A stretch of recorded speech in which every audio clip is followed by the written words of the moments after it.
দুনিয়ার প্রাচীন দেশগুলোর মধ্যে ভারতবর্ষ অন্যতম।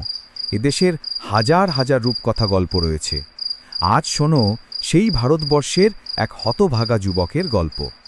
একদিন এক যুবক তার ভাগ্য পরিবর্তনের আশায় জাহাজে করে অন্য দেশে রওনা হল। বাণিজ্য করতে বিদেশ যাচ্ছি। তাই নাকি? মা বাবাকে তোমরা দেখে রাখবে। মা বাবা, আত্মীয় স্বজন, বন্ধু বান্ধব রেখে অনিশ্চিত পথে যাচ্ছি। আমার তো ভয় হচ্ছে।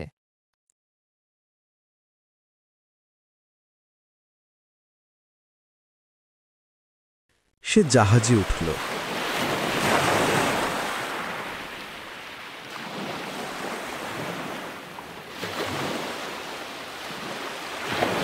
কিন্তু হঠাৎ ভয়ঙ্কর ঝড় শুরু হলো।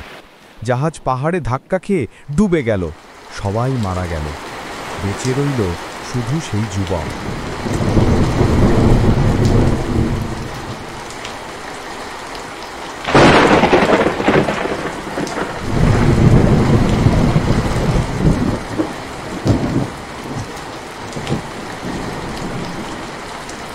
অনেক কষ্টে সাঁতার কেটে তীরে সে দেখল সে এক জনমানব দ্বীপে এসেছে।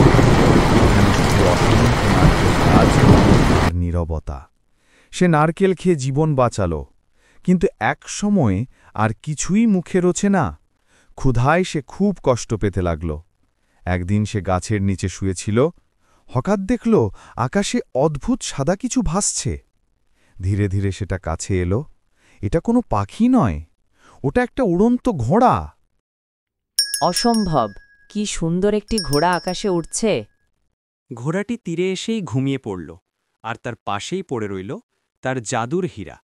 হীরা হাতে নিয়ে যুবকের মনে অদ্ভুত এক চিন্তা আসল। যদি আমি এখন গাছের মাথায় থাকতে পারতাম। সে তখনই নিজেকে গাছের মাথায় দেখতে পেল।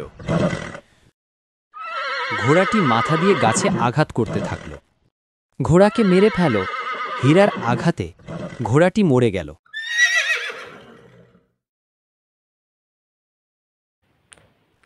সে গাছ থেকে নিচে নেমে এলো। কি মজা! সমুদ্রের বালুকায় হাঁটতে হাঁটতে সে একটি কুটির পেল। সেখানে ছিল এক বৃদ্ধ। শুভ সন্ধ্যা মহাশয়। শুভ সন্ধ্যা। আপনি কি আমাকে কিছু খেতে দিতে পারেন এবং রাতের জন্য একটু আশ্রয়? তা তুমি এখানে এলে কি করে? খুব সোজা। এর সাহায্যে আমি যা ইচ্ছা করি তাই করতে পারি। শোনো, আমি তোমার কাছ থেকে ওই হীরা কিনতে চাই।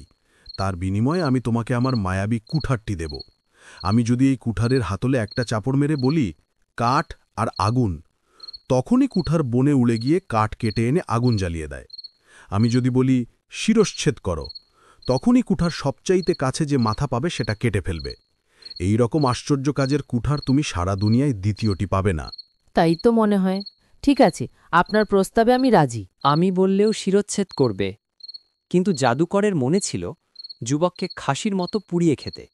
সে কথা যুবক বুঝে গেল আর বলল, শিরশ্ছেদ কর। তখনই তার মাথা বিচ্ছিন্ন হয়ে গেল। পরের কুটিরে দেখা মিলল এক বৃদ্ধের। সেই দিতে চাইল জাদুর গামলা।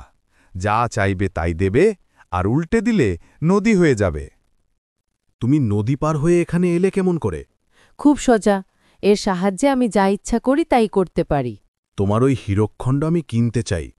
তার বিনিময়ে আমি তোমাকে আমার এই মায়াবী গামলা দেব। তুমি চাওয়া মাত্র এই গামলা পোলাও কোরমা, ফিরনি জর্দা, রসগোল্লা সন্দেশ, আম জাম কাঁঠালে পূর্ণ হয়ে যাবে। যা চাইবে তাই পাবে তুমি। তারপর গামলা ঘুরিয়ে দিলেই সেটা মুহূর্তের মধ্যে বিশাল খরস্রোতা নদীতে পরিণত হয়ে চারপাশে সবকিছু ভাসিয়ে নিয়ে যাবে। তোমাকে কেউ ছুঁতেও পারবে না। কি, রাজি? অবশ্যই রাজি। এ তো খুব ভালো প্রস্তাব। সত্যি কথা পাক্কা? কিন্তু জাদুকরের মনে কথা সে বুঝে গেল। সে বলল, শিরশ্ছেদ কর। তখনই তার মাথা বিচ্ছিন্ন হয়ে গেল। গামলা পেলেও এবারও বাঁচল না বৃদ্ধ। জঙ্গলে দেখা মিলল এক দৈত্যের। সে দিতে চাইল মায়াবী ঢোল। এক পিঠে তালি, প্রাণীরা ভয় পেয়ে পক্ষাঘাতগ্রস্ত। অন্য পিঠে তালি, বিশাল সেনাবাহিনী হাজির।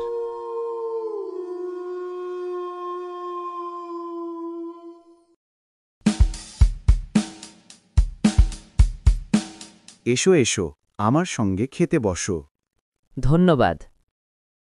আমি মাংস খাই না। আমি তোমাকে আমার এই মায়াবী ঢোল দেব। এর এক পিঠে তালি বাজালে জঙ্গলের সব প্রাণী ভয়ে কাঁপতে থাকে, তারা নড়বার ক্ষমতা হারিয়ে ফেলে। তুমি তখন তোমার ইচ্ছে মতো শিকার করতে পারবে। আর এর অন্য পিঠে তালি বাজালে মুহূর্তের মধ্যে পদাতিক ও অশ্বারোহী বিশাল এক সেনাবাহিনী তোমার সামনে এসে তোমার আদেশ পালনের জন্য অপেক্ষা করবে। কি বলো, এই ঢোলের বদলে তোমার গামলা আমাকে দেবে? মন্দ কি, চুক্তিটা তো ভালোই মনে হয়। কিন্তু যুবক দৈত্যের মনে কথা সে বুঝে গেল। সে তার রক্ত খেতে চাচ্ছে। তখন সে বলল, শিরশ্ছেদ কর। তখনই তার মাথা বিচ্ছিন্ন হয়ে গেল। যুবক রাজ্যে ঢুকল। নিষ্ঠুর রাজা তার বিরুদ্ধে সেনা পাঠাল। যুবক ঢোলে তালি দিতেই সৈন্যরা পালাল। রাজার আদেশে আবার সেনা এলো। সে গামলা উল্টে দিল, বন্যা সব ডুবিয়ে দিল। আমি এ রাজ্যে কিছুদিন থাকতে চাই।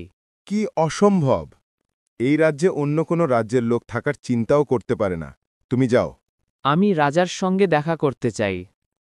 তখন যুবককে ধরে রাজার কাছে নিয়ে গেল। রাজা বলল, কাল সকালে তোমার বিচার হবে।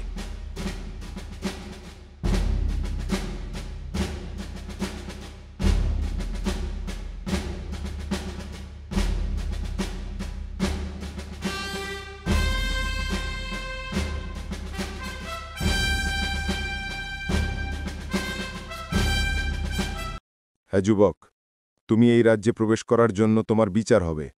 রাজ্যে প্রবেশ করা কি অন্যায়? যুবককে গ্রেপ্তার করো।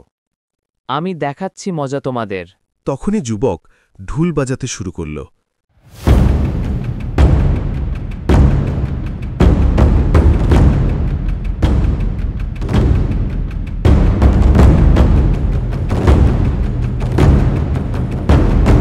ভয়ে সব সৈন্য চলে গেল। রাজার নির্দেশে আবার নতুন সৈন্য আসলো। যুবক তার হাতে থাকা গামলা ঘুরিয়ে দিলে নদীতে সব সৈন্য ভেসে গেল।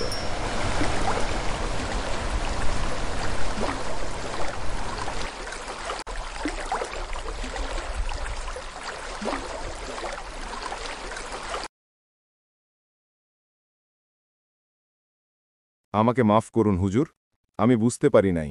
আমাকে ক্ষমা করুন। আপনি এই রাজা হন। আজ থেকে আপনি এই রাজ্যের রাজা। এভাবেই হতভাগা যুবক হয়ে উঠল সৌভাগ্যবান রাজা। তার হাতে ছিল 3টি মায়াবী রত্ন, কুঠার, গামলা আর ঢোল। শুরু হল এক নতুন জীবনের, এক নতুন রূপকথার।